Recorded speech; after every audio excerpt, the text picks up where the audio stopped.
Angles, I'm Flory. Okay, right, first of all, apologies for last week. As I said, I pulled the entire studio. I know it looks like a dump again, but last week I pulled the studio completely apart and I tried different angles. To be honest, I tried sitting where you are now, filming from that direction, but to be honest, the backdrop isn't quite as nice. It's stock and boxes and everything else. Then we tried over here, and to be honest, yeah, pretty good and everything else, but I've got my tools and everything else, and it's quite odd because also everything is obviously to my right. When I'm over there, everything's to my left, and it was all a little bit alien to me. Couldn't really get on with that. We tried moving the spray bay up to, well, originally over to here. Didn't really like it. Then we moved the spray bay over here. Didn't like it there either. So at the end of the day, after a nice clean up and everything else, it ended up back where it was, which is, you know, at least I now know it doesn't work anywhere else, alright? That's the thing to it. Oh, we even tried over this side as well, but again, I haven't got any of my gear near me and I have to keep getting up to get into tools. So we've sort of stuck with this area is probably the best. Then, obviously with the new camera, I've got another £1,000 camera in here now. So now we've got Christ knows how much money in cameras and lighting and everything else. And then what I wanted to do was obviously have a play with it. I needed to work out where that camera needs to be. Okay, we have got a natural blind spot, and that's called me, alright? When I'm filming, I can see stuff brilliantly, but you guys can't. And we had trouble, obviously, with my head in the top of shots, because obviously your camera is right above me. I have the camera to there as well. And it was just trying to find the right place for it. Okay, so now we call it shoulder cams, I'm calling it, which is obviously just up here, okay? And it looks down on the mat. The trouble that we have with it is because there is no lighting on that side, the camera struggles quite a bit, alright? It's okay when it's heavily zoomed in, doesn't have a problem at all. It's got zoom macro and all the rest of it, so it's fine, fantastic at that. But just overall shots, it's a little bit, the mat looks a little bit grey. Then when we lock off the white balance, obviously the table being white plays havoc, and that turns into the surface of the sun, okay? And it has this sort of graininess to it all. So a lot of it was just playing with new settings and everything else like that. It's more advanced than these cameras that are here. It's a newer model, it's got new things, so just locking them off like I do with you guys is a little bit different. The other problem as well we've had with it is obviously, well, I'm not in a sterile environment. I'm not in the studio with just studio lights. Here we have natural lighting, so we've got a very large patio doors behind me. I've got a large window in front. Consequently, this is south facing behind me, and it catches the sun. So when the sun comes out, if I lock the white balances off on the cameras, as you photography guys will know, you know, if suddenly it's really bright, you're going to overexpose and underexpose when the sun goes in and everything else. So the cameras need to be quite autonomous, because I can't do like a photographer can, is literally stop, change a setting, take another photo, stop, because obviously we're filming this, I'm just getting on with it. So if I'm in the middle of a technical bit or spraying, I can't stop, okay? And also, quite frankly, I don't want to stop, I just want to get on with what I like doing.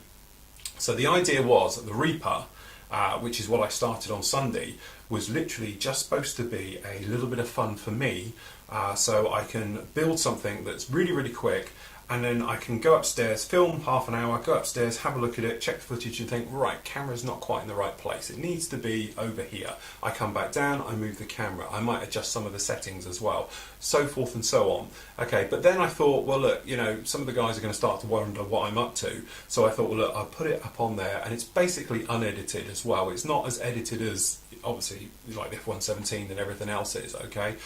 So it's pretty much a warts and all. I tend to just waffle on as I'm building and everything else. And to be honest, it was built within 2 days, done, painted and finished. But what it allowed me to do is get feedback from you guys, who kind of gave me a bit of feedback saying, you know, the lighting, the picture's grainy, that's due to lighting. We used to have that in the old days before the studio lights.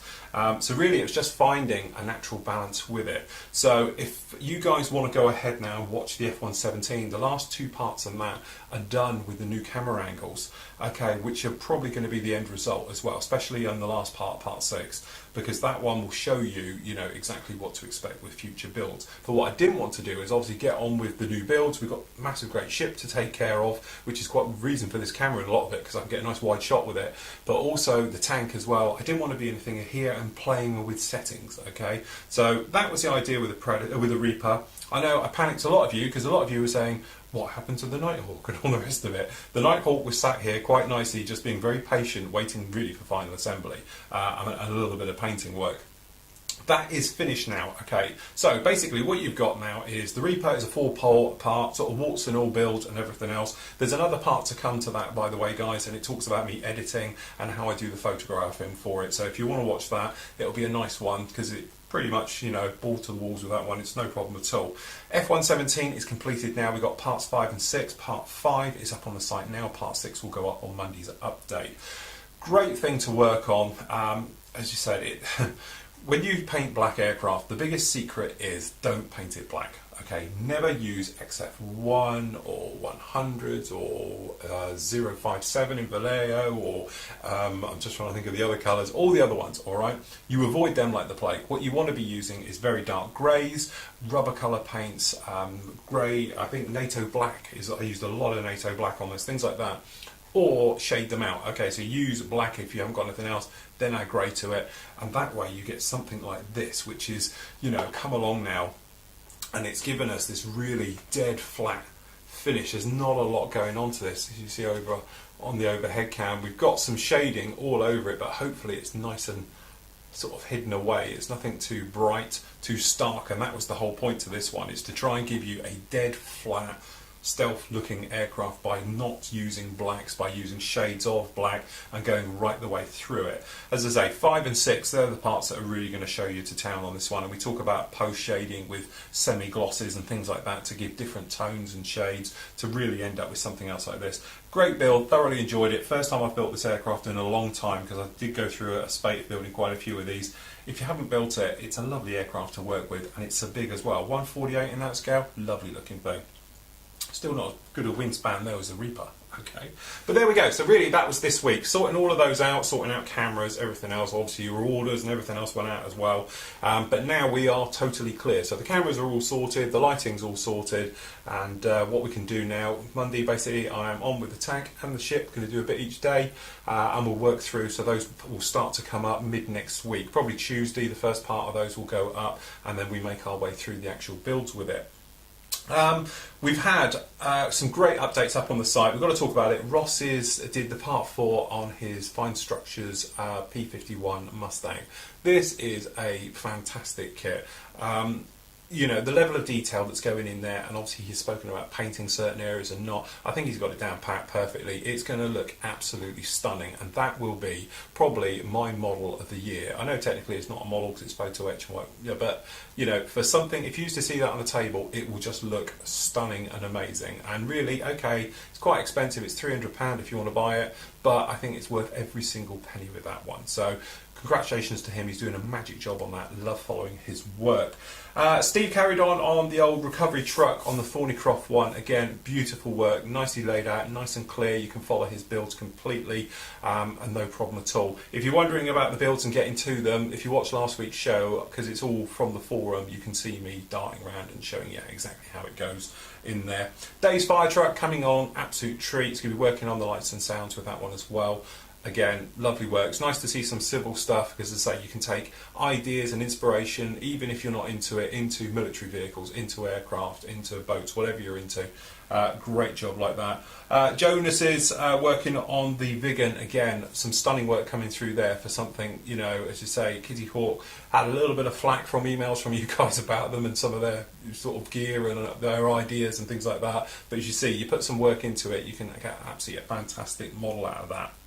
We've had plenty of questions in the forum about the next group build. To be honest, Hans's chart is correct. We don't have a group build going to start right after the other one. It just because what happens is that group build that's finishing at the moment, which is the Korean group build, which is going to finish on the 1st of September, gets forgotten about so quickly, so that it was my idea to spread it out, to give a month gap between the two. Okay, so when that one's finished, obviously then the new one starts in November, okay, and then that way we can push through with it. But it just means I can get the video done, we can get the medals out to all you guys who took part in it and everything else like that, and it just gives a breathing space between them. Otherwise, as I said, you get to Friday, we finish that one, nobody cares about that one anymore, everyone cares about the new group build. The announcement will be made probably next week on what the new group build is going to be for the next 6 months. I'm working through that. We've got a couple of SIGs on the go at the moment. We've got the Carrier SIG, loads of you loving this one. That's going to carry on until the 17th of November, so you've got a bit of time on that. And we've got the Modern Armour SIG going on until the 24th of November, so almost to December on that one. God, that means it's winter already. At least I won't have trouble with the light in the winter because it'll be dark, and then the cameras and everything work even better. So yeah, so that's the thing with the forums and everything else. So as I say, loads of great work in there. Covered a little bit of it last week. Didn't cover some of you. I know some of you mentioned you should have mentioned. You know, it's one of those things. I'm there. It's live. I just grab what I can.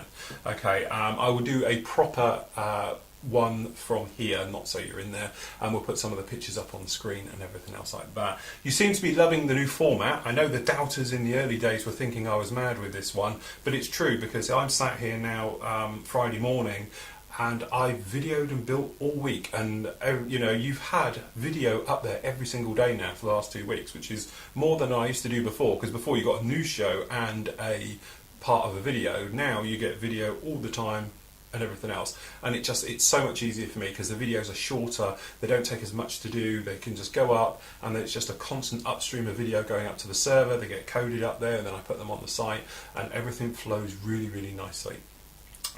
Lots of people asking about the B17. Well, to be honest, we haven't hit the target yet, and I'm going to be quite a stickler on this, and I know it's for charity and everything else, but you know, if we don't get either 300 likes in the forum or 600 on Facebook, then you know, I won't do it. As simple as that. I'll wait for the Lancaster to come out and probably do the Lancaster next year, because as I say, it's a massive thing for me. We've got to go through. It will be for charity, so we need to make sure we get the sort of a big backing behind it, and I'll quite happily do it. If not, I've got loads of other things I can get on with. You know, rest assured that's not a problem with doing those. But as I say, just scroll down through the Facebook page. It's a little bit further down there. You'll see the big picture of the B17. I think it's got around about 450 likes on it now. So if we can get that to 600, then we'll push through with it. Okay, so that's about it for me this week. I was hoping to bring you the AlphaJet review, but to be honest, it's only turned up in the last 10 minutes, literally. That's why there was a break just then. I had to go and answer the door because the AlphaJet's just turned up, but I won't be able to get it done today. So we'll get the review for that. Will probably be either up Monday or Tuesday next week and everything else. I was hoping it was going to be here before, and I would have done it on the news show, but we'll get that up as a standalone. That'll be up next week. I'm going to be getting on with some armour, which I'm really looking forward to, apart from the tank tracks, and then I'll be getting on with a very large ship as well. So we get all these out of the way, clear the decks completely, and we can get on with it. Oh, one last thing. A lot of you are asking about the Hawk. The Hawk will be coming along as well. That is going to be taken care of this weekend. It's only going to be a two-part one, because obviously we're only talking about painting gloss black, okay, with that one, and then I'll finish it off for final reveal photos at the end. But there you go. The flat black one is completed, so you can see that one now over the next couple of days, and the gloss black one will be done over the weekend, so you'll see that next week, which gets us all the blacks done, okay? So until next week, everybody, happy modelling and take care.